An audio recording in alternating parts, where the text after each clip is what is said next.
Irqiy qirg'inchilik va mustaqillik. Avtori Asiya Uyg'ur. Xalqaro qonunda kishilik huquq bir davlatning egilik huquqidan ustun turadi deb belgilangan. Irqiy qirg'inchilik uchrayotgan Uyg'urlarning kishilik huquqi Xitoyning egilik huquqidan ustun tura olamdi. Uyg'urlar uchragan zulmlarni atalmish Sharqiy Turkiston territoriyasidagi boshqa xalqlar uchragan zulmlar bilan o'xshash o'ringa qo'yish imkoni bormi? Undaqda biz bu vaqtda to'xtalib ko'raylik. Tarixdan buyon Uyg'urlarning mustamlikka qarshi kurashlari, hurlik va erkinlikka bo'lgan intilishlari voz kechilmagan, to'xtamagan. Dal shundaq bo'lganlik sabab Uyg'urning vatanida hurlik uchun eng og'ir badallarni to'laguchilar yana Uyg'urlar bo'lgan. Dal shu sabab Xitoyning zulmlari Uyg'urlarga qarata irqiy yo'qotishni maqsad qilgan holda elib berilgan. Xinjiang Uyg'ur avtonom rayoni deb atalib, milliy armiya tarqatib etilgan shu davrlarda aks inqilobchilarga qarshi turish nomida Uyg'urlarning milliy ozodlik kurashlariga qatnashgan va og'ir badallarni to'lagan qahramonlarimiz milliy armiya askar ofitserlarini tutqun qilib va o'ldirib, nurg'un Uyg'urlarning qirilib tugishi va chet ellarga ko'chib ketishiga sababchi bo'ldi. Keyingi madaniyat zo'r inqilobi Uyg'urlarni tashqi dunyodan butunlay ayirish bilan birga Uyg'urlarning madaniyat va ma'arifiga og'ir ziyonlarni olib keldi. Ko'rmo'lgan Uyg'ur ziyolilari yo'qotildi, vayron qilindi. 1978-yili Amerika prezidenti Niksonning Xitoy ziyorati va shu chog'dagi Amerika davlat ishlari maslahatchisi Kissingerning vasiyati bilan Amerika-Xitoy munosabatlarida yaxshilanish bo'lishi Xitoy vaziyatida qisman o'zgarish hosil qilgan. Bu o'zgarishlar vatanimizda qisqa muddatli gullanish davrining shakllanishiga asos solgan. Lekin yaxshi kunlar uzunga bormagan. Shu davrdagi Xitoy rahbari Xu Yaobanning vatanimizdan Xitoy rahbarlarini elib chiqib ketish taklifi 1949-yili vatanimizga 100 ming Xitoy askari bilan tajovuz qilib kirgan qotil Wang Jinning qattiq noroziligini qo'zg'ab, Uyg'urlar vaziyati qaytadan yomonlashgan. 1985-yildagi o'quvchilar qirg'inchiligi, Barin qirg'inchiligi, G'o'lja qirg'inchiligi, Urumchi qirg'inchiligi, Qog'iliq qirg'inchiligi, Aqsuv qirg'inchiligi, Yakan qirg'inchiligi, Ko'rli qirg'inchiligi, Turpan qirg'inchiligi qatorliq to'xtamay yuz bergan qonliq qirg'inchiliklarda hayotidan, oilasidan, jonlari va mollaridan Uyg'ur xalqining hurligi va erkinligi uchun qurbonlik berilganlar dal Uyg'urlardir.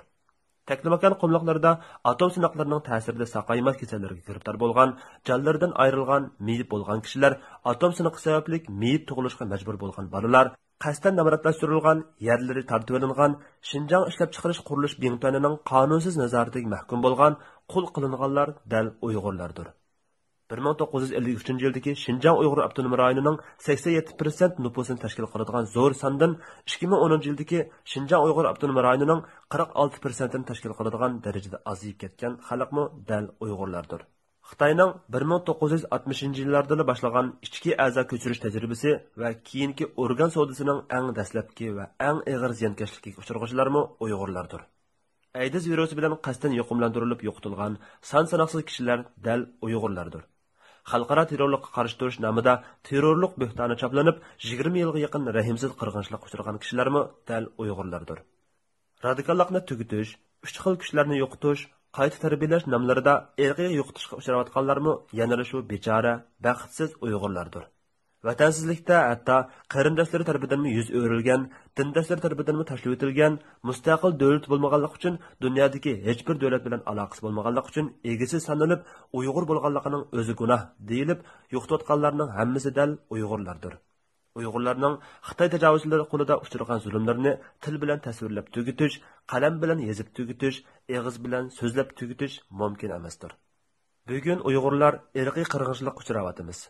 Gerçi Xitoy kommunist hokimiyati Xitoy territoriyasida Xitoy xalqini o'z ichiga olgan, boshqa millatlarga zulm qilayotgan bo'lsa-mu, lekin bu zulmlarning Uyg'urlar uchragan 70 yillik zulmlar bilan farqi shuki, Uyg'urlarning uchrayotgani Uyg'ur xalqini yer yuzidan butunlay yo'qotib o'tish maqsad qilingan irqiy qirg'inchilik jinoyatidir. Bu jinoyat albatta Tibet millati ustida yuz bergan va bugun Hong Kongliklar ustidanmi yuz beryotidi. Biz Qozog'istonlik qarindoshlarimizning qo'lida Qozog'iston pasporti bo'lganligi, Qozog'iston bilan zarracha aloqasi bo'lganligi, qozoq millati bo'lganligi sababli qo'yib berilganligini, Mehrigul Tursunning Misr grajdani bo'lganligi uchun qo'yib berilganligini, Tursunayning Qozog'istonlik eri bo'lganligi sababli qo'yib berilganligini, Gulbaharning Qozog'iston grajdani bo'lgan sabab qo'yib berilganligini angladik. Ammo hech bir Uyg'urning Uyg'ur bo'lganligi, Xitoy grajdani bo'lganligi uchun qo'yib berilib chet elga chiqarganligini anglamadik.